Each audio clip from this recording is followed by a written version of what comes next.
I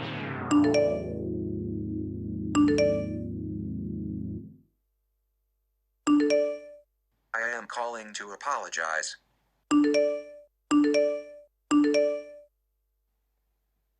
I would like to apologize on behalf of the Western world. As the United Nations declared 2015 the first year of the International Decade for Afro-Descendant, I want you to hear from me that you are right. You are not the crazy and angry black bitch we make you appear to be. As a matter of fact, this is a long-due apology that we have always refused to give for all the wrong reasons. I want to apologize for our domination, for creating a system that oppresses and subjugates, for legitimizing our superiority, for allowing the serenity of our agency and global hegemony. I would like to apologize for this successful enterprise. I would like to apologize for slavery as we instructed genocidal actions upon indigenous communities and created the legal, financial and fiscal policies necessary for the enslavement of Africans. I apologize for the 20 million lost souls. We defined and enforced African enslavement and native genocide as our national interests. Indeed, slavery was a highly successful commercial business for our nations. Our countries and pride are built on stolen resources, free labor, exploitation and murder. I apologize as we continue to do so. I apologize for refusing compensation to the enslaved with the ending of their enslavement while compensating slave owners for the loss of legal property rights in enslaved Africans, as Africans were owned, traded, and disposed as commodities. I apologize for the 400 years of colonial domination. I also apologize for imposing a further 100 years of racial apartheid upon the emancipated, for imposing another 100 years policies designed to perpetuate suffering upon the emancipated and survivors of genocide. And I apologize for we have refused to acknowledge such crimes and for minimizing their damages and consequences. I apologize for the racist and patriarchal legacies of the colonial system and their current manifestations, which have been successfully integrated in post-colonial societies, pertaining our domination. I wish to apologize for creating and maintaining the scourge of the earth, white supremacy, by which I mean the institutionally perpetuated system of exploitation and oppression of people of color by white people for the purpose of maintaining and defending their wealth, power, and privilege in present days. I apologize for creating the concept of race and consequently hierarchy among people based on the color of their skins, for creating a system that prescribes value to whites and Euro descendants while disenfranchising Africans, Afro-descendants, indigenous and non-Western individuals and nations.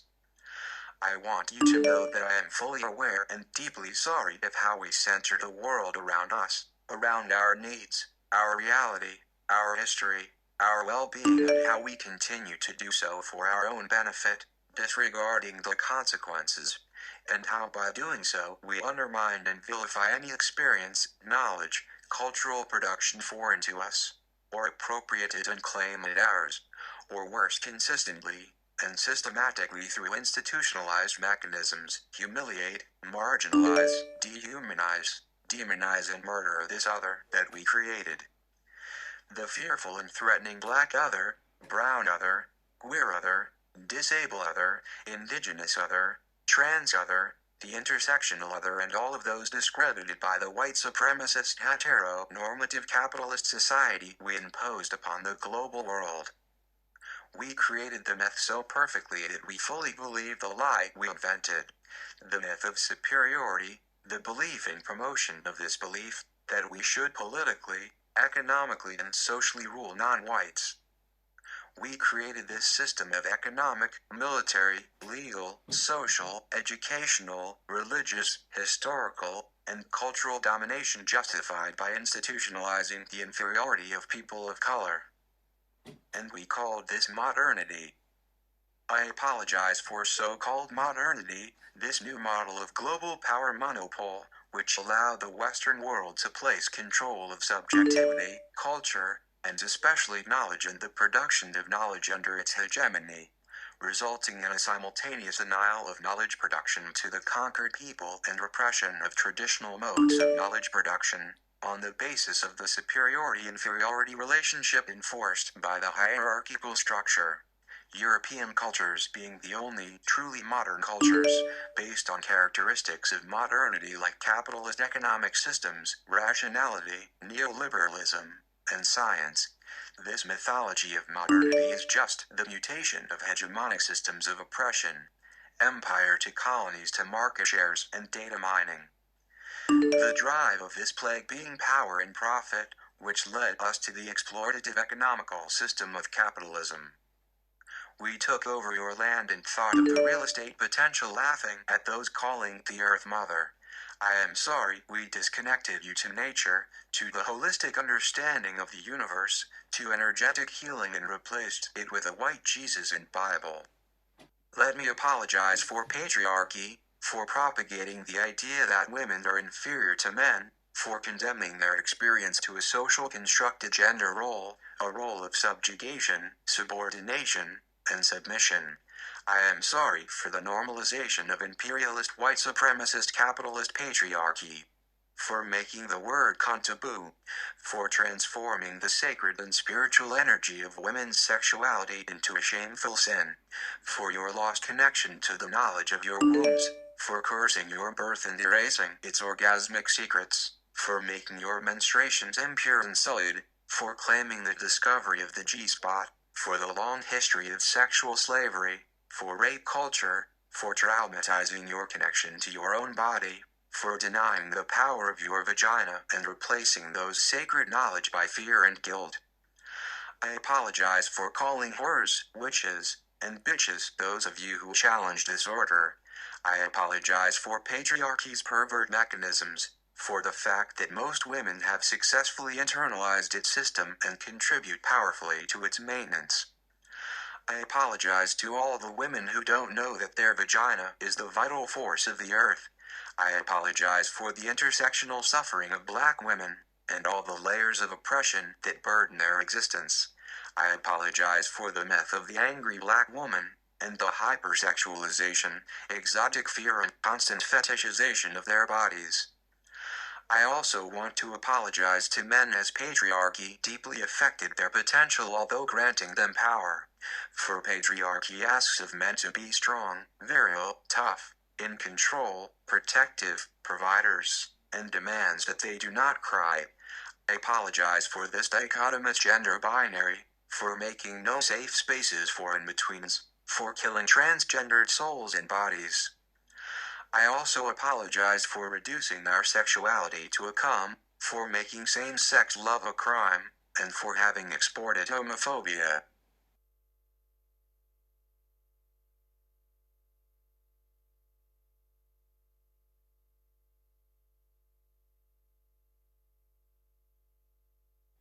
Let me apologize to the Mother Earth of Africa, for taking over her soil, exploiting her resources, deporting her inhabitants, and overwriting her narrative as a doomed and helpless land. While it is where life and civilization started, where the richest flora and fauna are to be found, where the cultures, languages, and ethnicities are the most diverse, we made the world believe that Africa is a corrupt, savage, uncivilized, barbaric, diseased, and underdeveloped land. I apologize for the media propaganda, for all the dehumanizing stereotypes, for telling myth as history. Sorry for feeling like God when we divided a map of Africa among our greedy and selfish selves, for drawing bloody borders at that infamous Berlin conference, eliminating existing forms of African autonomy and self-governance, and forcing tribal divide, confusion, and endless ethnic wars around the continent. I apologize for dislocating Afro-descendants from their African origin, for instituting shame and disdain of the motherland. I apologize for the cultural insuperiority complex of the diaspora. Sorry for dividing you, for creating hierarchies among you, for bratting hatred within your communities and breaking the ties of solidarity. Divide and conquer. I apologize for achieving and making you feel like a minority. I apologize for the illusion of independence, for the military states, for all the coup we articulated killing your greatest leaders and replacing them by puppets on a Western leech. I am sorry that over 24 West African countries are still paying taxes for the benefit colonialism. I want to apologize for this dependency. I am sorry that after fucking you up we claim to be your savior. Western savior syndrome is another mechanism in place to shift the blame.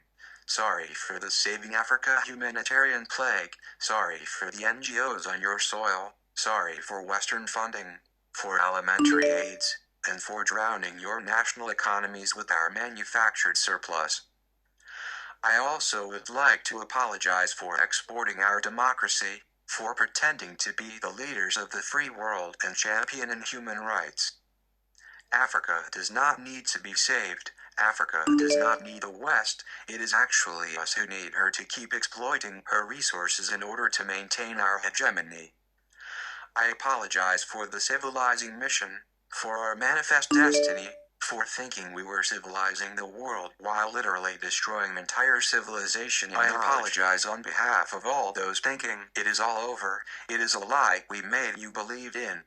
The Western world as a symbol of freedom, loving civilized and democratic order. Law. I apologize for conceptualizing colorblindness and for the epidemic of white fragility, which makes any meaningful conversation quasi-impossible.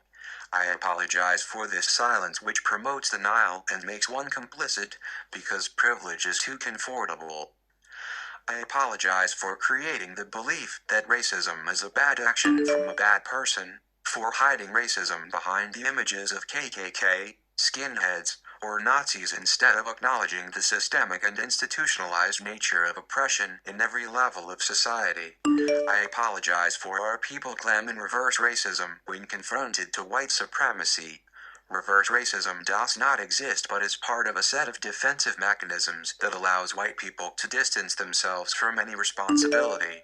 I apologize for them not understanding that they will never be victim of racism, as there is no system in place that oppresses, stigmatizes, humiliates and criminalizes white people. I apologize as many people of color have to embrace that ideology as a result of assimilation and successful whitewashing. I apologize that many black and brown people and nations are actors and perpetrators of white supremacy.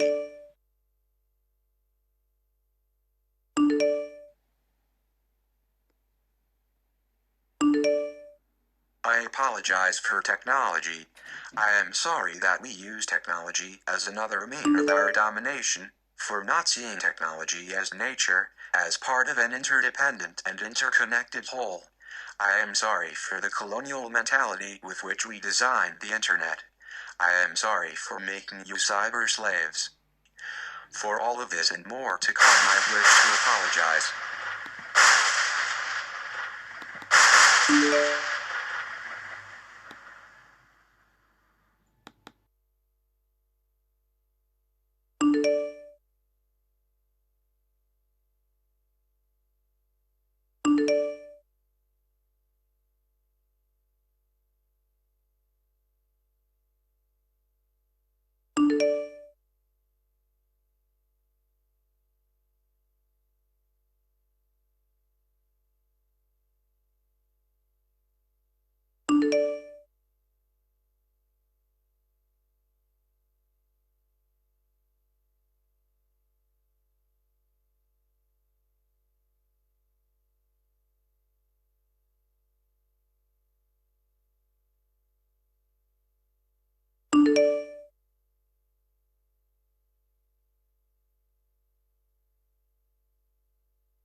Yeah, that was a screening of Tabitha Reser's Sorry for Real.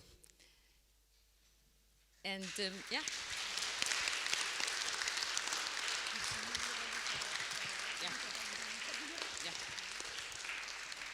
So part of the installation and screening of this work, Tabitha asked for us to fill the room with smoke.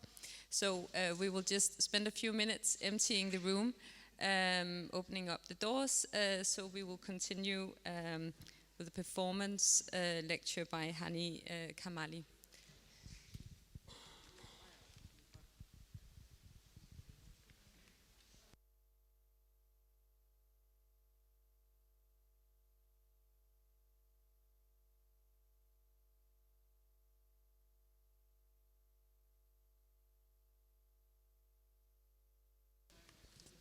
And maybe this is now I can take the opportunity to tell you a bit about this wonderful room that we're in at the moment.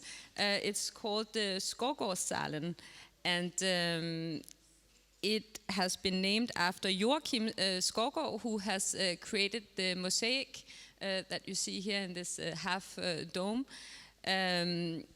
The mosaic of Jesus and his angels is a sketch for the cathedral in Lund, and the organ that you see up to your right is an organ coming from the Saint Petri church in Malmö. So this is kind of a hybrid sort of space. It's in some ways a non-space in the sense that even if it has these religious connotations, it has never been used for a religious purpose. This is simply a sketch for the cathedral in Lund, and the organ and its ornaments have also never been sort of been in a religious context in this very room. So I just think that it's interesting to think about, considering the theme of the seminar, power structures, and in what ways religion has also played a huge part in the development of Western society. Hani, yes, are you ready? I'm ready. You're ready. So Hani Kamali is an artist who has been working with a new work just finished here in 2022 called Uproot/Displace, where she uses a video installation and a text manifesto and performance. And she's here to give us a performative lecture. So thank you, Hani. The floor is yours.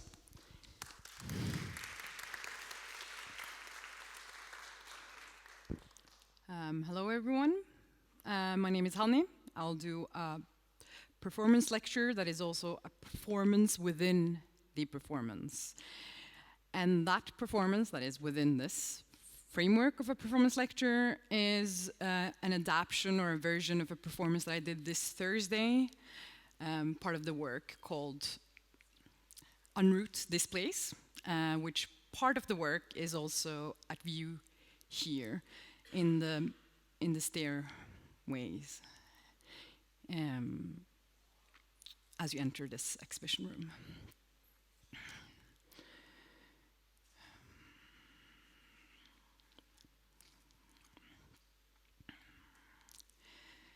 In recent years, the fate of public art and its representation has become points of contention. And the colonial, political, ideological significance of monuments and sculptures has led to widespread movement for the removal and the destruction of these artworks. Concurrently, state institutions propagate ideas of contemporary art, public art in particular, as mediators of democracy. While colonial artworks are contested, its focus is mostly, if not solely, placed on its figure or imagery, the personification of power.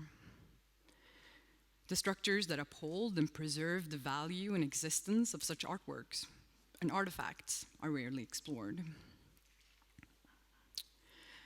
When Frans Fanon was 10 years old, he was taken together with his peers on a customary school excursion to the Schellscher Monument to pay tribute to the great man who had said to have freed the slaves from their chains. Why, the boy suddenly wondered. Had this man been so great, a hero? Fanon, speaking of his experience, of what he remembered that day, as the first time I saw that the history they were teaching us was based on a denial, that the order of things we were being represented with was a falsehood. I still played and took part in sports and went to the movies, but everything had changed. I felt as though my eyes and my ears had been opened. The permanent and the historical monument is an expression of power, a product of capital, and the idea of the nation-state as expressed through the material. The idea of the nation-state as one people, unified by a shared history and heritage. The construction of the monumental sculptures that we refer to, saying the word monument, are, through their material base, linked to an industrial development in the Western world. And monuments are said to represent history as a narrative. At the time of its making, it might have been seen as a distinctive style of the artist. However, in contemporary historical constructions, its representation is rather universal, an objective historical construction. To quote Pierre Nora, history, on the other hand, is the reconstruction, always problematic and incomplete, of what is no longer. Memory is perpetually actual phenomenon, a bond tying us to the eternal present. History is a representation of the past. But the destruction of monuments and sculptures is anything but new. We have, from the Roman times, statues that were recarved, repurposed, renamed, demolished, assaulted, which happened when old emperors and rulers were seen as corrupt, and new emperors had taken over. Or as in 1776, in the United States of America, when the Declaration of Independence was ratified, soldiers and civilians in Manhattan tore down a statue of the British King George III. Or as in the short-lived revolutionary Paris Commune, to post-Soviet countries and in the ending of totalitarian regimes. The toppling of these monuments or statues were seen as a confrontation of power, a reorder of the rule, and a restructuring of the state.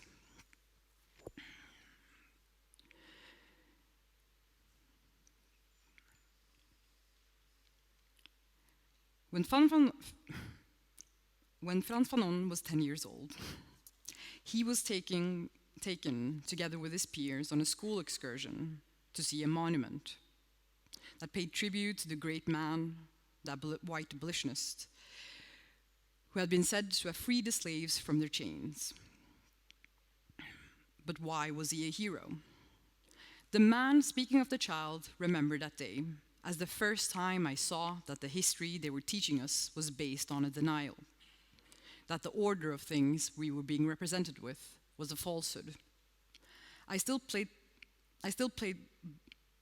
and took part in sports and went to the movies, but everything had changed. It was as though as my eyes and my ears had been opened. This is the same monument.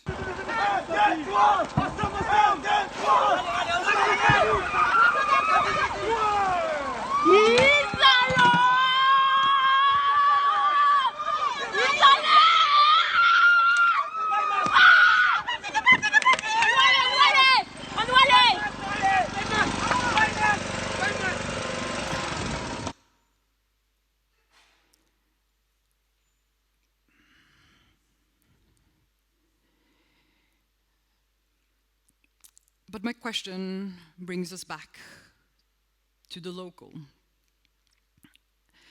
The sculpture in the monument was taken down in the year 2020 during the Black Lives Matter protests, refusing the colonial narrative of the white savior. However, in Sweden, how has this discourse been taking place? How has it been discussed? In 1931, in the aftermath of the massacre in Ådalen of strikers, a state massacre, the idea was to put up a monument commemorating the people who had died.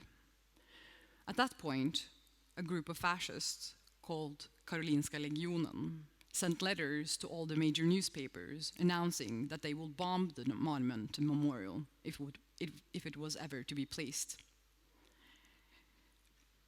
It was then placed during the night to avoid any attention.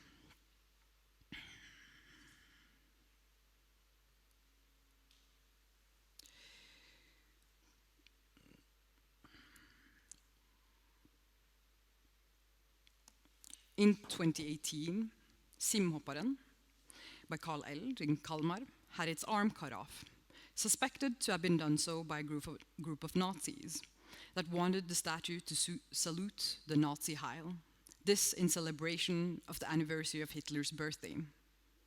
The sculpture that was placed by a school, Stagneliusskolan, was then covered up by tarp. But a few days later, the cover was also ripped to reveal the saluting arm.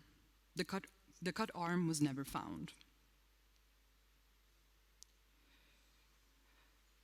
In 2008, or 2009, I mean, in the negotiations of returning of the Arbeit macht frei sign stolen from Auschwitz by a Swedish Nazi organization, it was revealed that the same organization were in the possession of Carl Milles Indian med kanot, Indian with a canoe, which was stolen from the rowing club in Malmö in 2008. And here we have the vandalizing of the Roma Memorial 2 years ago by members of the white supremacist terrorist organization, the Nordic Resistance Movement. In this image, you see a document that they have with them, where it says, here there should be a statue in dedication for the Nordic people. This to say that in fact, the activation of public arts is and has been in the hands of ultranationalist movements, whom regard these works as the highest nationalist cultural heritage. And though the attention has been elsewhere, it is in fact the ultranationalist movements that have destroyed and removed public art and monuments in this country. And it's apparent that they regard these works as of high nationalist importance when you look at the ceremonies and the celebrations they have surrounding monuments. This from Stockholm, in the celebration of the death of King Carl XII on the 30th of November, which happens every year. And this from in Lund, the same celebration, surrounding the sculpture of the poet Tegnér, Esaias Tegnér. The celebration, since the year 1853, on November the 30th, conservatives and nationalists have gathered around the statue in Lund in commemoration of King Carl XII again. And in the early 2000s, these gatherings were arranged by prominent members and leaders of political parties whose roots and history are National Socialists. The importance of material culture in the creation of the national myth and the narrative of the nation state becomes apparent in these cases. The sculpture or statue is white, be it of historical characters or bodies in general, is a continued monumentalization and statement of white hegemony. The neoclassical classical imagery, for example, has been used to highlight the master race, as seen in Greek and Roman sculpture, in its white marble, a sign of racial superiority. Culture has been seen as one of the most important platforms for propaganda, to propagate the idea of Western civilization being more evolved than other cultures. It's imagery rather than knowledge that creates bias in our mind. Naturalism versus caricatures. But in Sweden, the personifications of these colonial histories in statues is quite different. So unlike the toppling of statues of colonial or Confederate sculptures, where the attention has been placed on the personified object, the monuments in Sweden have, much like Swedish history in general, a hidden aspect. It's a history of colonialism as a subtext. This can be seen in works such as the Delaware Monument by Carl Milles, in commemoration in the 300 years commemoration of the first Swedish colony in North America, where you can have this type of imagery, but the discussions are not the same.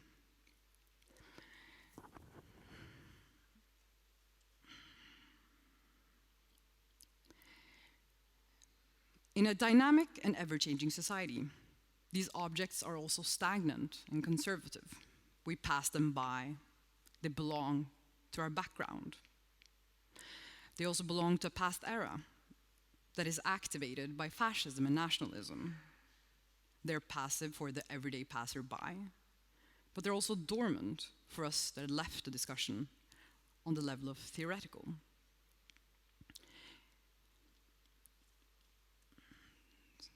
In Malmö, you have this sculpture, by Stig Blomberg, Torgbrunnen, 1964.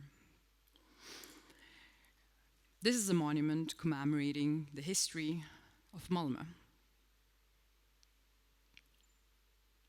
It was placed there by a proposal that was set up in 1958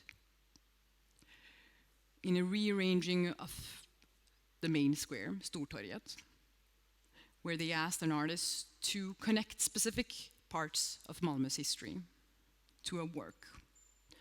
And one of these things was an old water reservoir that you can see here, that used to be on the square, placed there in 1511, I believe, yeah. And at that time, it had a wooden sculpture of a Saint Maurice. These was kind of early Christian images of black people that you can also see in the image to the right is from a church in Roskilde. It existed in Hanseatic areas.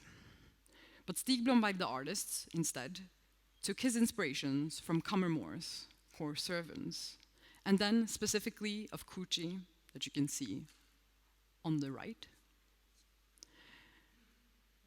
who was a young boy, was kidnapped and taken from the Danish colonies in the West Indies, brought to Sweden and given as a gift to Queen Louisa, Ulrika. The painting to the left is of Ehrenstrahl, of another Swedish person who lived here. He paid particular attention to this main figure. Now I'll just show you a couple of images.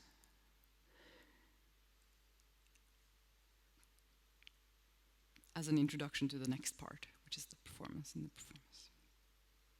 He exhibited it separately in 1962 and 1966. He also made this in the Central Station, which also features exotifying images. He collected sculptures, ethnographic objects, both in North America, North Africa, South America, and the US. He continued making these kind of racist, exotifying sculptures, public works, at the same time creating these beautifying naturalists, playing on the Greek sculpture phenomenon. These are the Nordic Adam and Eve.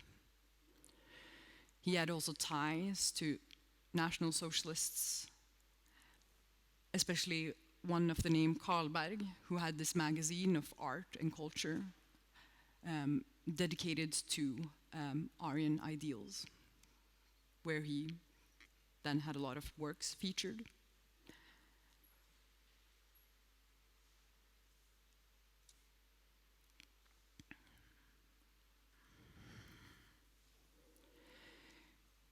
Now I will read part of the manifests that I wrote for en route displays.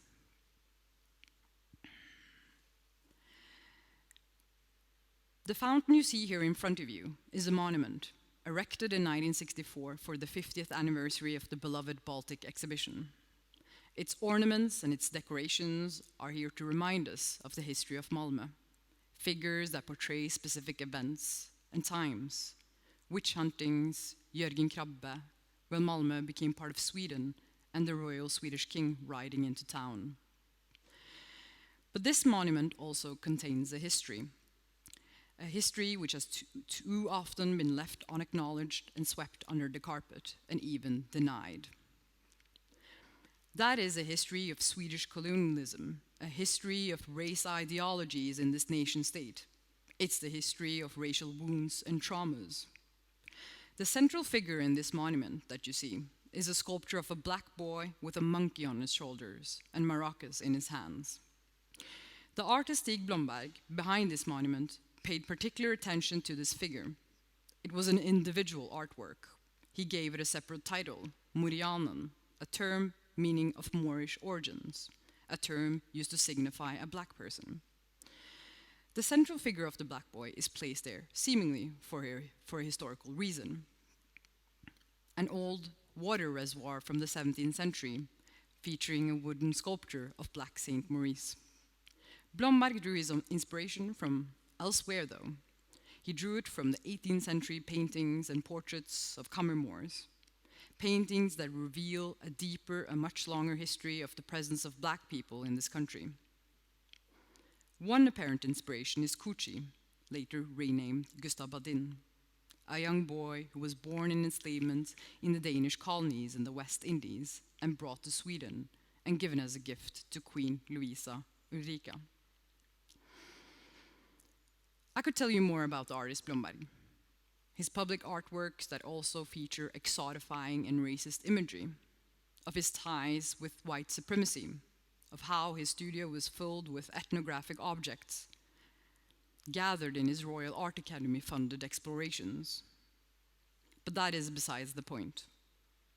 Blomberg's sculptures, Morian, stand for a type of ideas, ideologies, and imagery that belong to a bygone era, of colonial packaging, of colonial cocoa packaging, of racist logos, of exotifications, of cartoons with racist caricatures and exaggerated facial features, and so on. These images are creations of the white gaze, a gaze that has subjected and reduced human beings to simple cartoons and racist stereotypes. And often this imagery is seen with some sort of naivety. But despite that these stereotypes are commonly featured in books like Pippi Longstocking, this naiveness or childishness should not be confused with innocence. And as we are often told, it is important to remember that these type of images are made at a time when it was acceptable. As we're often told, it is important to remember that these images and caricatures were at the time of its making acceptable. But the fact remains, acceptable that they are no longer. We cannot accept the reduction of subjecthood or the dehumanization of our fellow human beings, be it through language, politics, policing, visual culture, or as perpetuated in the arts. And so I hereby declare my proposal to remove this sculpture, to take it off its pedestal and to place it in this museum. And anyway, the pedestal will be perfect for selfies and photo opportunities. You could place yourself in the same place where the sculpture once stood. public art, which includes the monument in the public space, this and other sculptures in general, is just that, for the public. This space belongs to all of us. And if we acknowledge the undeniable fact that we today are a diverse, multicultural, and dynamic society, that we must also acknowledge the history of violence, a history of racism that has left the society still broken.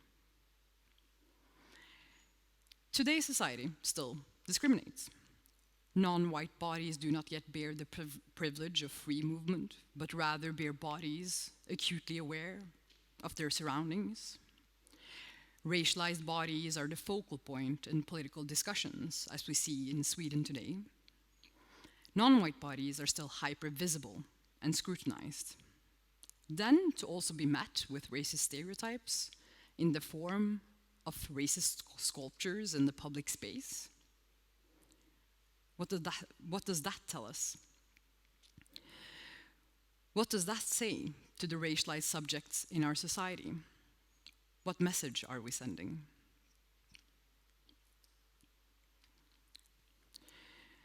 And here I like to quote James Young. By insisting that its meaning is as fixed as its place in the landscape, the monument seems oblivious to the essential mutability in all cultural artifacts, the ways that significant in all art evolves over time. Then to the question, why place it in a museum? Why museum? Museum as an institutions have been and are home of objects and artifacts of time past, of what seems ancient and so distant from today. Museum displays, as you see outside of this door, speak of the passage of time in order to understand its progress.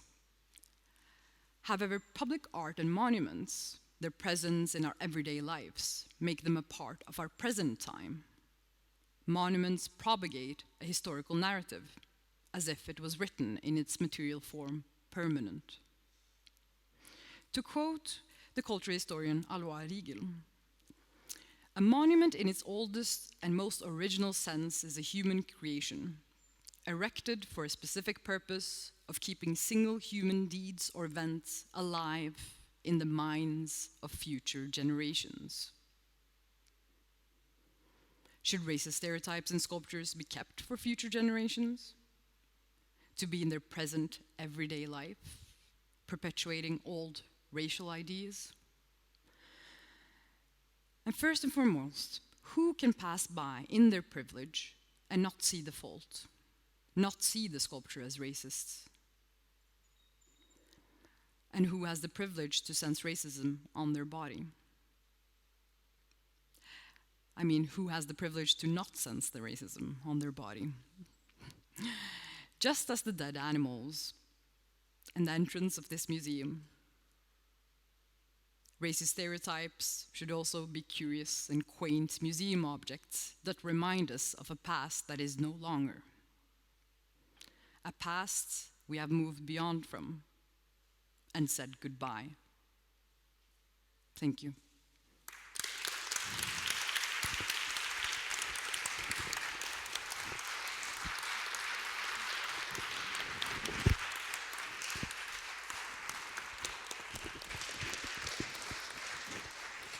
Thank you so much, Hani, for enlightening us with your research. I will encourage anyone to go see Hani Kamali's work, which is placed out in the stairs where we will be ending the seminar today, so you get the chance to look at their work. And now we have another artist collective who we have the pleasure of having as Museum Y Artists in Residence. Floating Museum, a Chicago-based transdisciplinary artist collective who will be calling in directly from Chicago. Let's hope that... Hold on. Hey, you hear us, Ann? Great. Hey, Ann! Hey, hi guys. What's going on, Ann? I haven't seen you in a month of Sundays, as we say.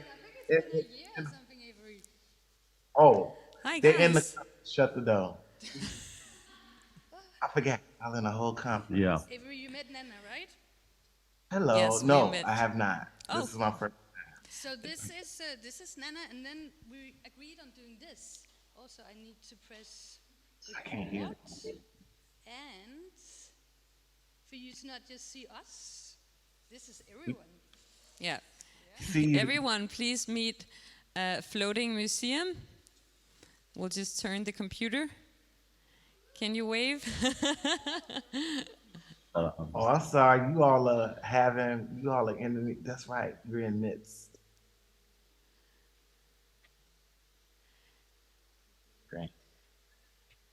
Recording in progress.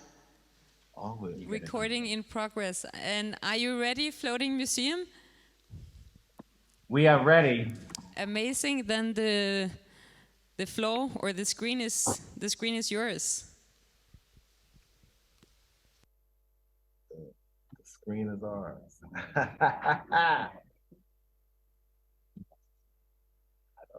You're gonna have to, because I'm have to be over here. That's why. Okay. Good afternoon, everybody. My name is Jeremiah Joseph Spofford, and I'm a co-director at the Floating Museum. Yes, my name is Avery R. Young.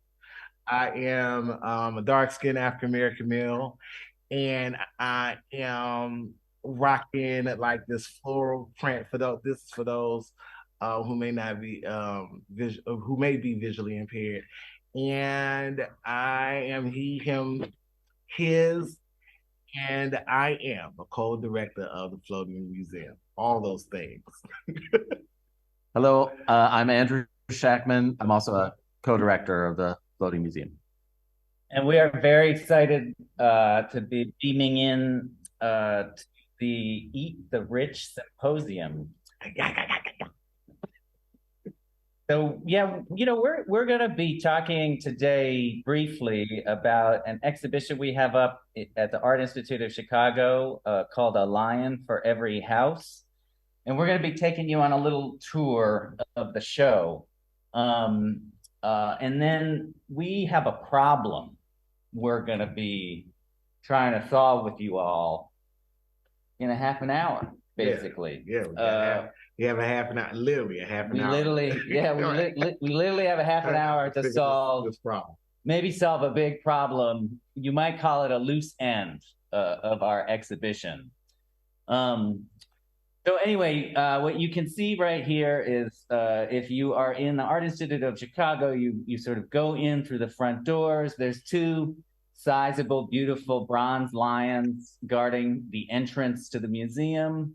And say it's, you know, it's maybe your neoclassical sort of museum right on Michigan Avenue. It's morning here in Chicago, so the sun is shining. And you would walk into the museum and you might need to use the bathroom when you enter the museum. So you would be going down to the bathroom into the basement.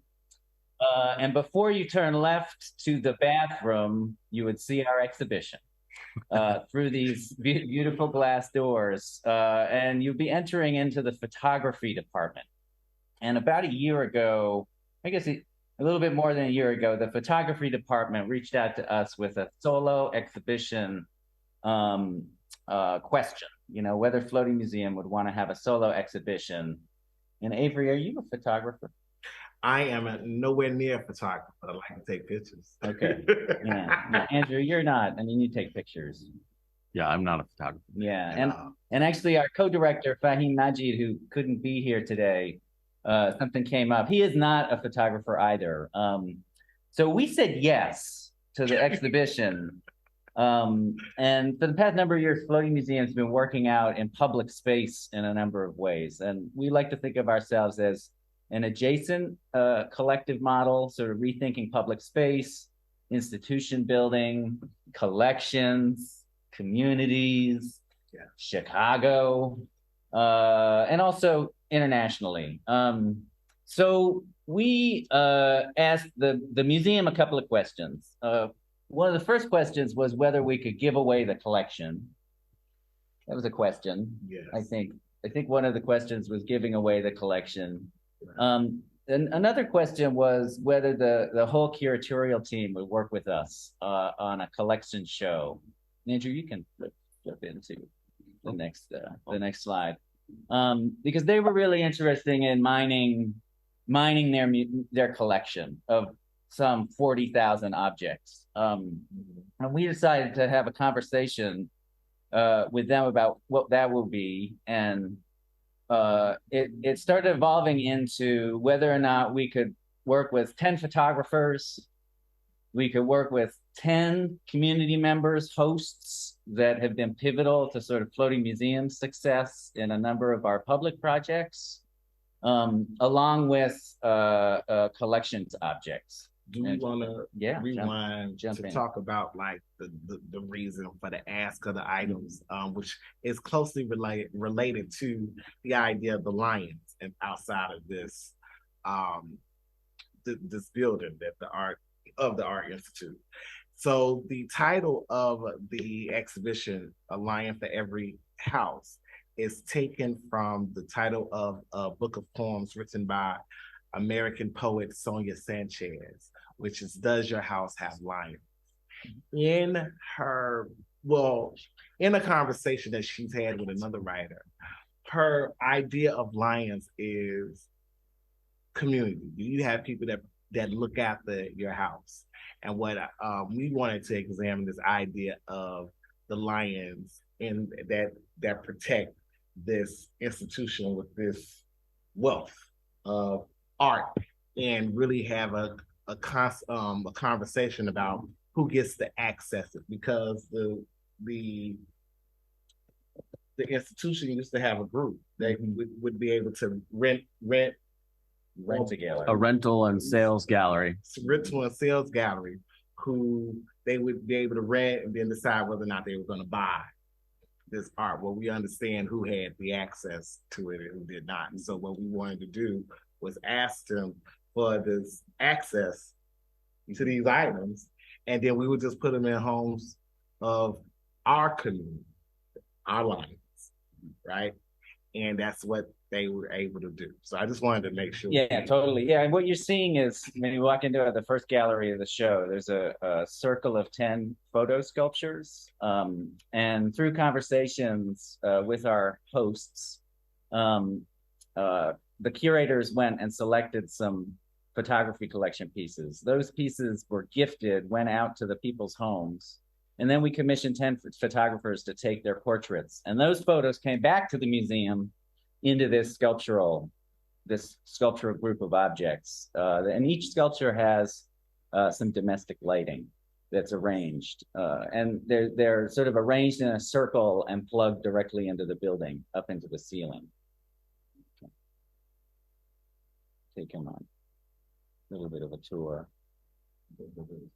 Yeah, so each light box you can sort of see, has one of our community members, and Andrew, keep flipping. And a photo in reproduction is hung in their home, somewhere in the photograph. And I'm looking out at you all. I don't think they can see you right now. Oh, okay. Can you toggle off? So here we're getting to the meat of the problem. Can somebody wave at me? I'm going to wave at you. Oh, that's great. Hey, everybody. Can you guys read this? I'm just going to throw closer. Yeah. Oh, great. Okay. So we really want, to show you some more images of our show, which we're going to do. But really, I guess our problem that we wanted to sort of share very publicly, and now you're in the circle of trust, I guess. We know each other really well now. You're the community. You become lions. Because we've got this problem because we negotiated with the museum's law department permission to make copies, of their collection objects. which were then the curators drove around the city and dropped off with our community members as gifts. However, with 3 of the reproductions, there was a caveat. You know, there always is, right? With 3 of the reproductions, the caveat was, yes, of course you can make your artwork with our collection. And yes, of course, we'll reproduce we'll print, we'll mat, we'll frame, the curators will drop the works off, they'll get hung in your home and you can make your art with them. But at the end of the show, you need to pick up the copies and destroy them. So this is sort of the meat of the problem we wanted to sort of bring to you today, is that the show is ending soon, and we've picked up a couple of the works, and now we have to destroy them.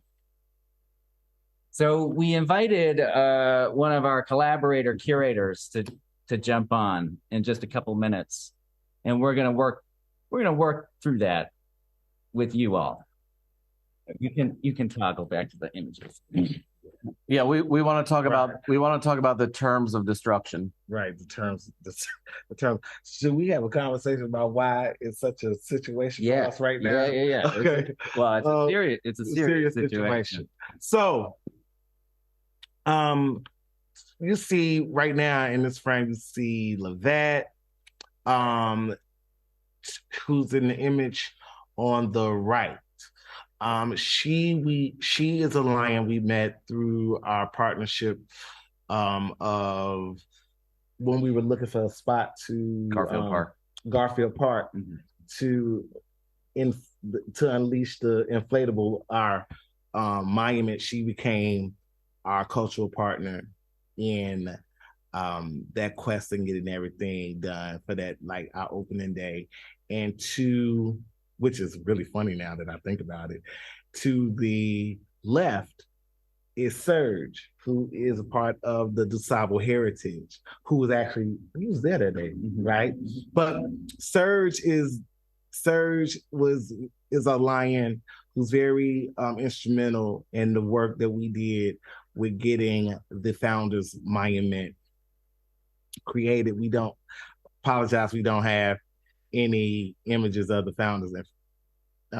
Founders Monument. The issue is that although these are replications, they now have their own work, their artwork. It's like giving somebody a puppy or finding a puppy, and then you take the puppy back. Right. Well, and I just want to clarify to you all that we did give, if we're going to go with the puppy metaphor, 7 puppies are staying with their owners and are going to grow up to have old, beautiful lives together, right? But 3 of the puppies have come back to the studio. And not only come back to the studio, we must destroy them. Like on some Expect the Gadget. Well, we signed a legal contract. We signed a legal contract to destroy. Yeah. And destroy the copies. That's cool when you sign a contract, though, but then life happens, right? Mm-hmm. Then there's the bonding of the space. We did ask people to bring something into their home and share space, and then it was a whole process. Then we had photographers come into these spaces and take photographs, and then we had we've had this exhibition that kind of celebrated this process and this idea of this artwork taking up space in their house or their home, right? And for 3 of these people, we have 3 of these homes, we have to kind of remove the lions. Yeah, and I think for us, it was a little bit of also a compromise that we decided on the front end that we were willing to do, and our hosts signed up for it as well. We told them that, and they were still game. This photo right here, just in front of us, is a woman, a portrait of a woman named Heather Miller. She used to be the executive director of the American Indian Center here in Chicago. And I'm looking back out. I'm sorry, you all. I can't see you. Oh, yeah. No, but I can see them, Andrew. So that's why I was just... So can you raise your hand if has anybody been to Chicago before? Maybe. Oh, great. There's a couple folks who've been to Chicago. So the American Indian Center is a really important organization here in Chicago, and we worked with them on a couple of projects, but one of which was exploring history in regards to the erasure of Native Americans here in Chicago, the Potawatomi tribe, founding stories around Chicago, and Heather was really instrumental in regards to us learning. Basically, us listening, us learning about histories that were not our own, but we wanted to make work together about. So Heather is again one of our lions, and she had a really interesting request. She did not want any white photographers on her wall. And our curators were really fantastic. Because they know their collection, and they, realized that in their collection they did not have any Native American indigenous photographers in the collection. So that was a thing. Did I mention that was a thing? To figure out, and we worked, with the curators to find a Cuban artist that Heather wanted to have in her portrait. And then Andrew, can you flip to the next? Yeah, and then sorry, I just want to take you a little on a tour of some of our other lions. So Roman and Maria Villarreal, they live in Southeast Chicago, and Southeast in Chicago is where a lot of the industry was housed. So the factories, the steel mills, a lot of the labor history is in Southeast Chicago. And we did a project in 2015 working closely with Roman and Maria, accessing this part of the city that, we didn't live in, but we really wanted to work in because a lot of those factories have been closed. A lot of, the history of Chicago was built like literally on the backs of Southeast Chicago. And Roman is a stone carver. And he wouldn't call himself maybe a nonprofit running community center organizer, but he also takes care of a lot of the, oh my goodness, Liz Siegel. Hello. Hi. I've just joined. I thought I would be subtly let into the conversation, so I came a little early. How's it going? Liz, they just threw you in. Just right. All right. Threw you right in. It's all good. It's all good. Liz, we were just talking about Southeast and labor histories and Roman and Maria and factories closing, like really terribly depressing stuff, maybe. Oh, good. Can we talk about art? Something more uplifting? Yeah, we could totally talk about it. We could talk about art. And just to also reiterate, so the idea is that, again, the lions are the people in the community. The lions are the gifts in which was shared or gifted to our community members. So that term has a double meaning, right? And then the idea is that the question is, as the title of the exhibition is, a lion for every house. Isn't this, what if there is a lion for every house? What if there's a community for every house? What if every house has its access to culture? What should institutions think about what they actually have in their collections if you get to a situation where you have all of these items, and to none of which you have an indigenous artist in this? So there's a lot of things, a lot of questions that we had that are being answered, and we hope comes to some resolve, which lead us to you, Liz. So Liz, since we have a legal obligation as part of the show, and as part of permissions for reproducing these and lending these to our hosts. And now that legal obligation came with the caveat of having to destroy these pieces. Yeah, did you already fill everybody in on that? We did, but we want Okay. to talk to you specifically about the terms of destruction. Well, And I think you all are about to be witness to another performance piece here. So we want to know what's the minimum we need to do. I don't think that was specified, but I think the goal of it is to retain the artistic integrity of the artist in question. So, we are a museum that has objects by artists, and we respect artists, and there were different, pulls and pushes of the artists in this situation, of you guys as artists, and then the people who made these original works. So the work that you're holding there, the facsimile, is Edward Weston, and his estate said, okay, fine, you can use it, but this work can't enter the market again.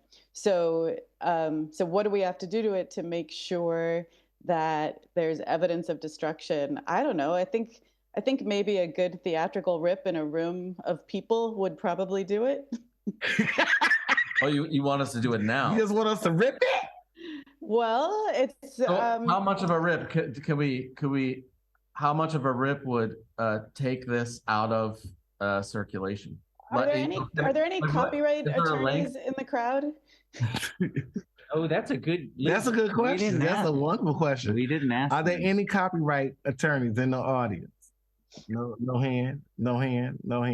I'm not. I went to school for it, but I decided to. I know I did. That's so joke. And what about reuse? Partial destruction and reuse of the original image? I think given the absence of specifics around destruction and reuse, we have to respect the spirit of the law, since the letter of the law has not been specified.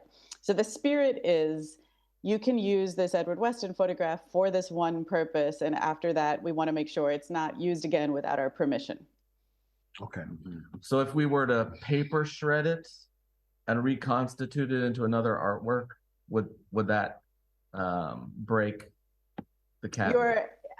So if I had gone to law school, I would be getting a much bigger salary than I am as a curator, I'm sure. You've definitely gone beyond my pay grade here. I think in that case, honestly, as somebody who respects the copyright and intentions of artists, I would then go back to the Edward Weston estate one more time and say, here's what we did. Could this be reused in this new way? And let them decide.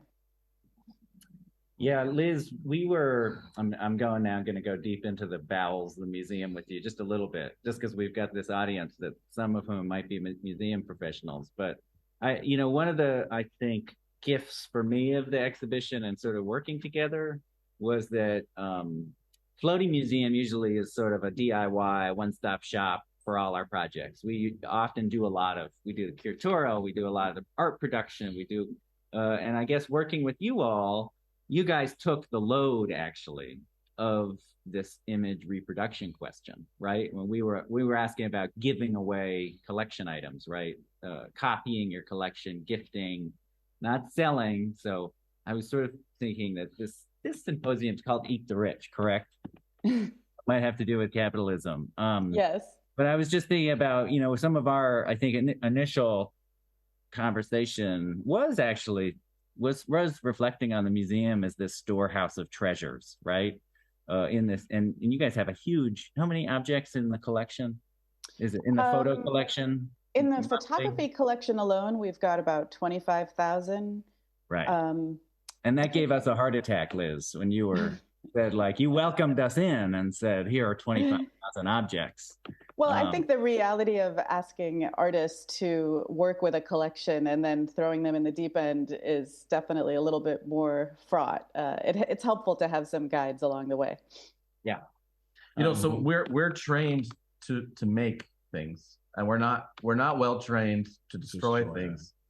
So nor are we. We're trained to preserve things and collect things and not destroy them. But we're also not in the business typically of making reproductions and bringing them to people's homes. So everything has been a little bit new.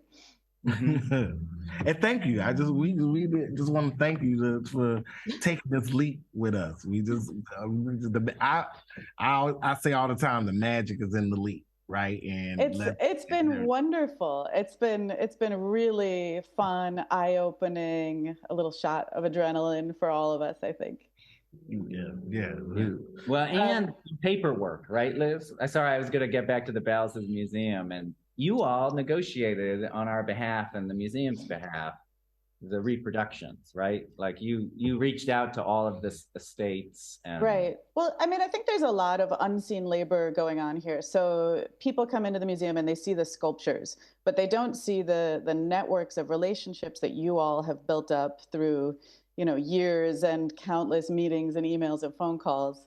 And likewise, they see our photographs on the wall, but they don't see the contracts, the paperwork, the copyright attorneys, or even, the registrars, the graphic designers, all of that labor that's sort of invisible in what becomes a sort of naturalized experience. Like people come to the museum and say, oh, look, it popped up, by God, but it's by all of you. And, those of you in the room too, if you work in museums, you know what I'm talking about. Yeah. So I just wanted to sort of describe this physically for folks in the room. Liz, you intimately know it, but there's a black frame, there's a white mat board, and there's a copy. Would you call it a fake, Liz? A reproduction? A facsimile. I'd call it a facsimile. Fake seems intended to deceive more. Totally, and maybe a little judgy, maybe judgmental. Yeah, right. But a copy, a reproduction. It's a very beautiful reproduction. Like it's not grainy. I think sort of some standards were talked about. Right. We did it the best we could to make this look and feel like the original. Here we go.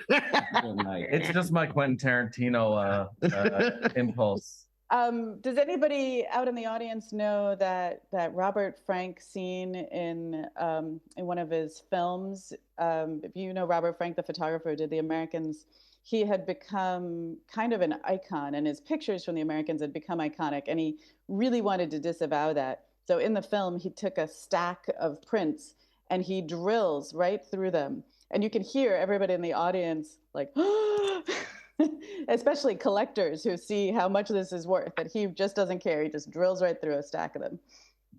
Oh my God, Liz. You could do that here. Well, how much does a Weston cost?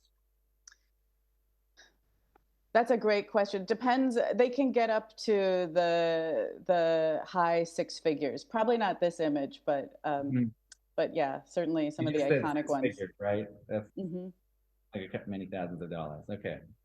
Yeah. On the back of I just thought this was striking, Liz. Just just in regards to sort of reproduction, not for market use. And then I was sort of thinking, we've been talking about how to destroy them, but it's very well put together.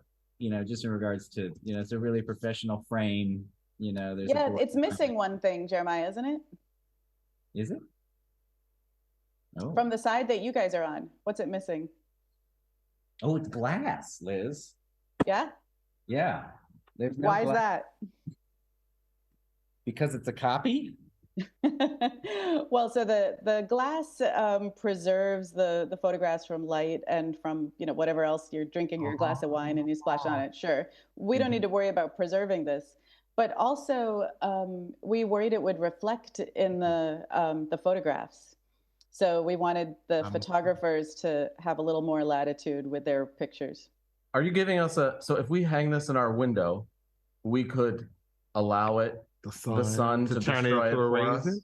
It's like an inkjet print that's probably reasonably decent quality. And I think there are some conservation standards for when something is faded. If it's faded a certain percentage, maybe 20%, I don't know how long it'll take you to get to that.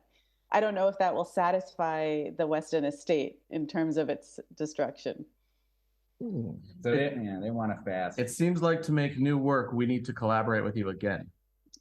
I love it. So maybe we could take all of the pictures, even the ones who didn't have a destruction requirement. You already took them back from the hosts, is that right? No, or did in their homes? Yeah. People got to keep them? People got to keep. Well, 7 we have to keep, 3 we had, we had to take, right?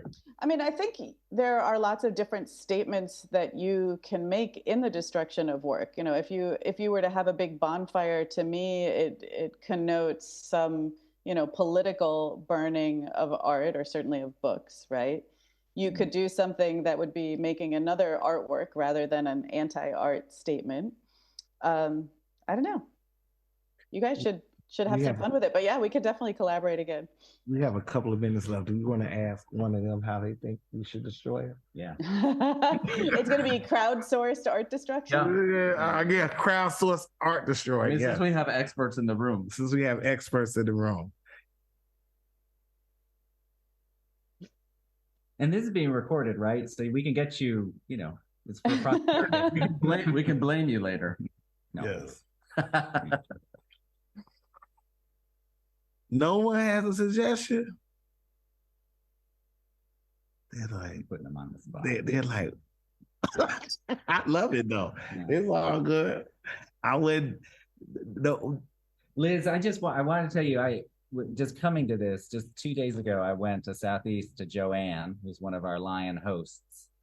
It was sad, Liz. Like, just in regards to picking that she had to give up her picture? Yeah, sorry.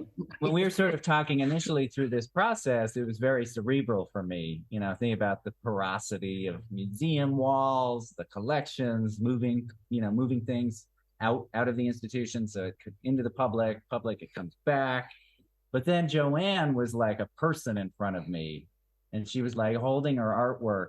Avery was using this puppy metaphor earlier, like giving somebody a puppy and then you got to take the puppy back. And it was like it was like not the easiest thing I've done. And then this is just I wanted to share that because it rolled right into this presentation. She became attached to the artwork.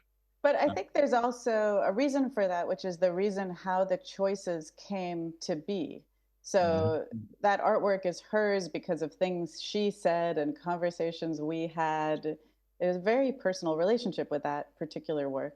Yeah, right. They got three options, right? Mm-hmm. And they chose one of the three, right? And in that choice came all of this time, this energy, this thought, this whatever was ever connecting, they all got like the story, some got the stories behind it particular, because it just wasn't necessarily an object as much as it was this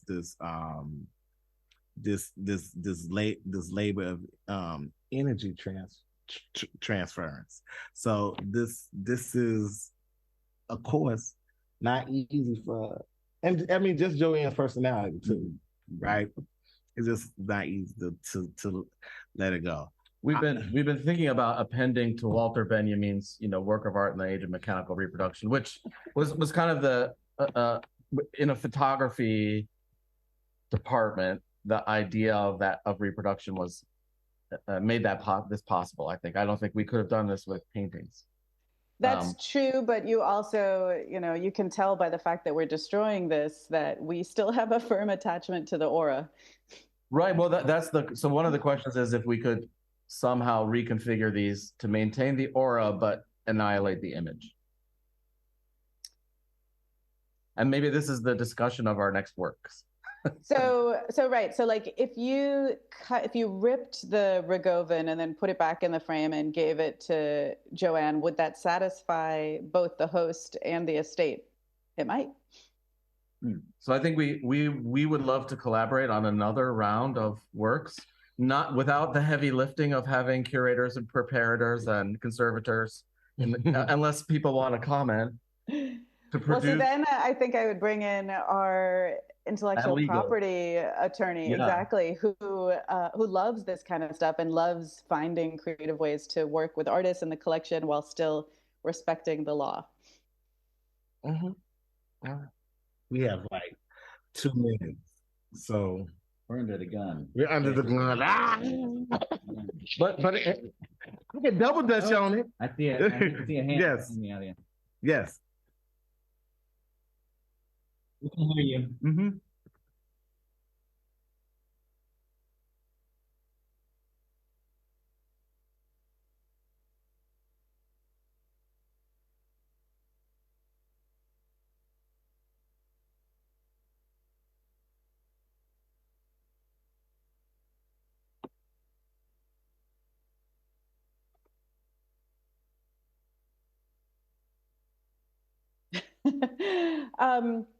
Again, I have a feeling there are about to be a bunch of searches for legal loopholes that I am not equipped to comment on, and they'll all be genius ideas.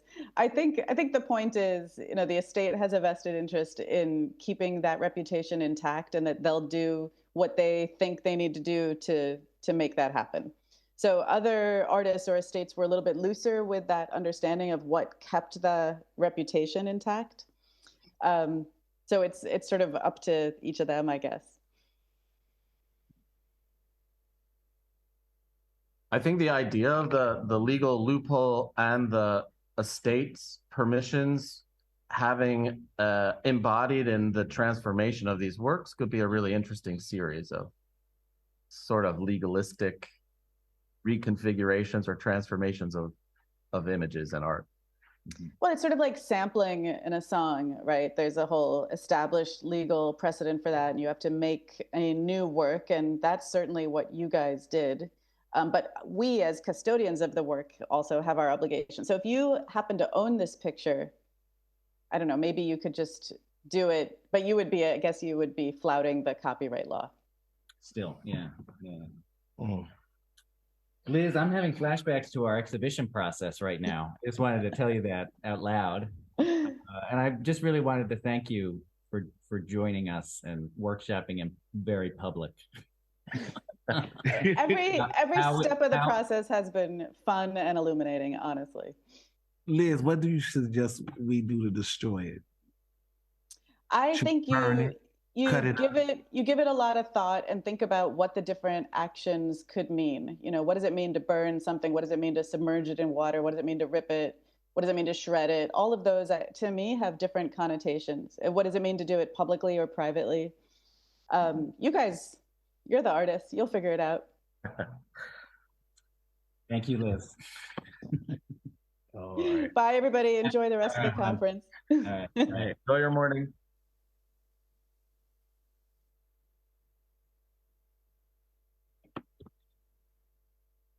Yep. Yes. Yep. Bye, everybody. All right. It's a beautiful morning. Have a good afternoon, late afternoon. Bye. Bye. Thank you so much. Bye, Thank you so much, Liz.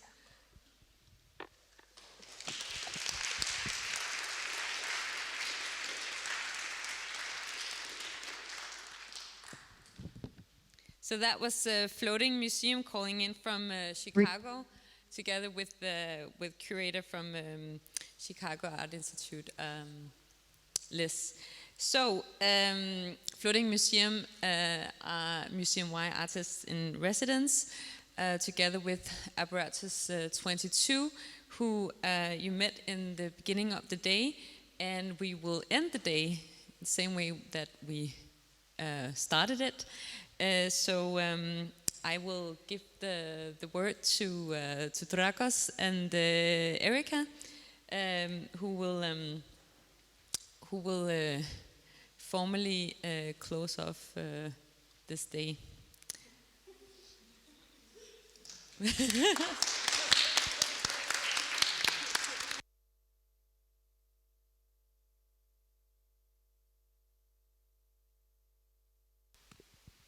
Well, not very good with closing, but I'll try. It was really amazing to hear all this, to see these performances from so many perspectives and angles. And we'd like also to raise some questions for you, but we will do it differently. Usually it's much more public, but we will come a bit later to whisper some questions, and hopefully you will travel them around you. Let's see if they have any chance, or if they are boring and you don't tell them anymore further.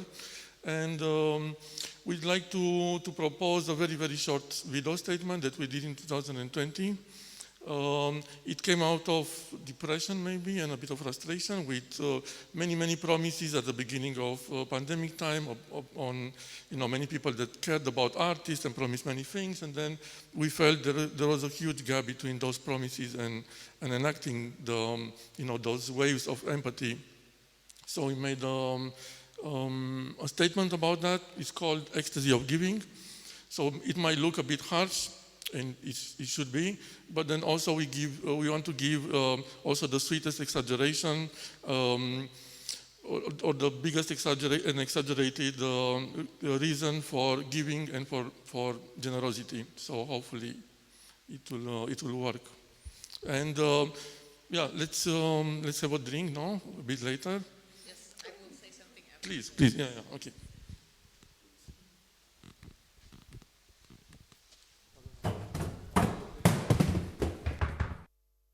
Memo number 1, a keynote speech for you. Ladies, gents, and non-binaries, I am M. Unknown, head of the Department for Art Investments, World of Supra Infinite.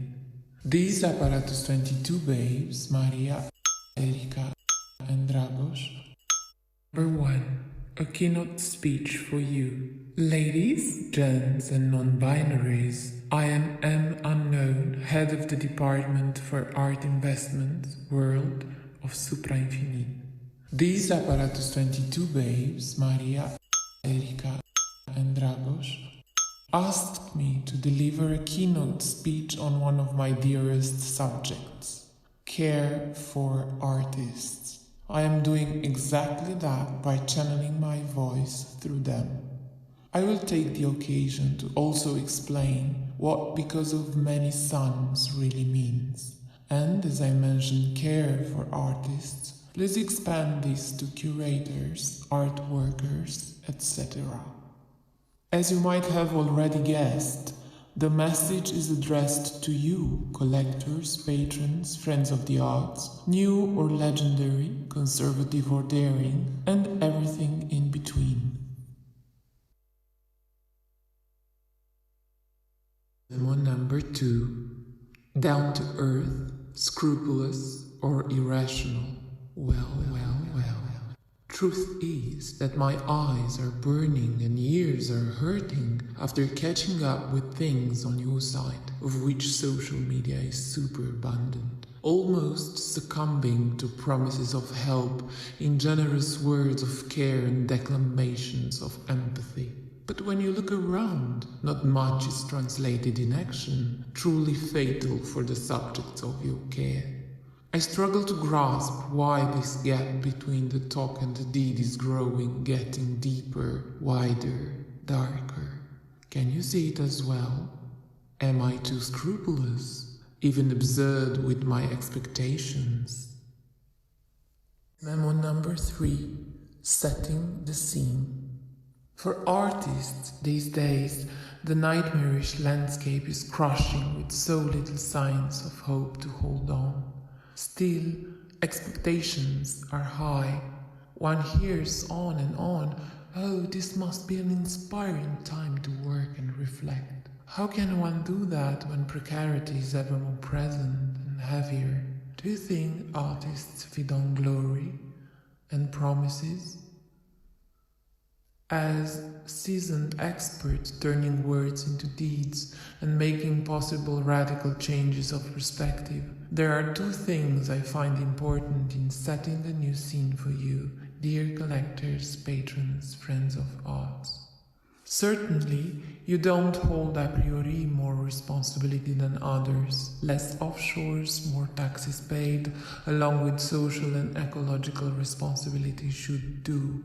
Yet, once one claims to love art and asserts that publicly, then he, she, or they should be able and ready in times of need to unravel genuine empathy and proper care for the ones who are making the art.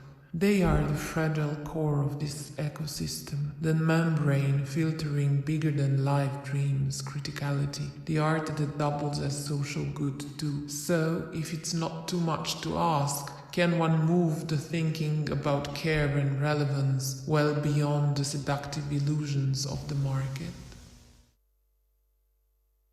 Number 4. The truest form of empathy is not just feeling, but doing. Long time ago, I read about a bizarre equilibrium governing many planets. It seems that even a rather slight plunge in incoming sunlight might trigger snowball Earths. Imagine everything around you slowly engulfed by ice. Should we consider such a chilling scientific scenario as a cautionary tale for today's art world? What about having this as a scare to push you to enact generosity in its most luminous, densely parabolic and baroque intricate version? I am referring to because of many suns, name often a word and at the same time an attitude of utmost care hailing from my utopian supra-infinite. Because of many suns is really about reaping up your own limitations and doing more than just what feels right, more than expected, more than promised. No guilt, no imposition, only love and extra care. To galvanize exquisite speech into ideal acts, one can only start step by step. Memo number 5. From speech to delivering care, sketching out the revolutionary. My dears, because of many suns and care itself are rituals with their own rules, charms and lures, beyond the hype cycles and right there in the heart-piercing shock of the present. To feel an artist's heart, one should try doing everything coded in the book of generosity. Can you write down a list of artists that you would support? What kind of support can you imagine offering? Would you pay health insurance for some artists that can't afford it? Would you offer a long-term stream of support to transgressive practices, critical inquiries? What about hiring an artist to explore the possibilities of art as a free public good? If you need more ideas how to help artists, our repertoire of solutions is of supra-infinitic size. Don't shy away to reach out my earthly associates, Apparatus 22 at the number 0040-724-331201. I repeat, 0040-724-331201. Just mention you have been sent by M Unknown. Last but not least, coming up soon there is also a triumphant offer titled The Most Amazing Investment in the Entire History of Art. All eyes and ears? Memo number 6. Postscript. When I was just about to extract my voice from the bodies of my gracious hosts today, Maria, Erika, and Dragos, I realized there was something important I forgot to mention. By now, it must be obvious why helping and supporting artists is great for them and for society at large too. Let's talk about why that is a great process for you too. I can tell you after many moons and suns of experience, generosity has an amazing aftertaste. There is nothing in the world to match that freshness and fullness. Forget umami, forget synesthesia, forget all orgasms. I'm telling you about the ecstasy of giving, obscenely bewildering. Would you be so kind as to repeat after me? The ecstasy of giving. The ecstasy of giving. The ecstasy of giving. The ecstasy of giving. The ecstasy of giving. The ecstasy of giving. Giving.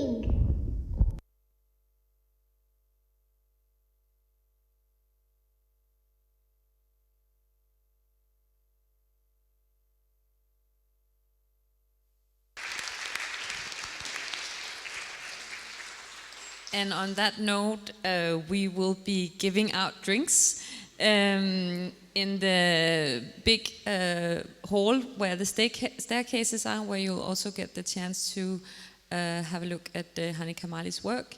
And so please follow Dragos and Erika out, and they will have a few questions for you, and you'll have a drink. And I think there is only left to say a warm thank you for joining us today.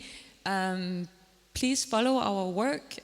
You can have a look at everything we're doing, including the extended online program at museumy.com, and follow us on Instagram as well. Our handle is just MuseumY. And on behalf of Malmö Art Museum and the entire Museum Y network, thank you. And yeah, bye.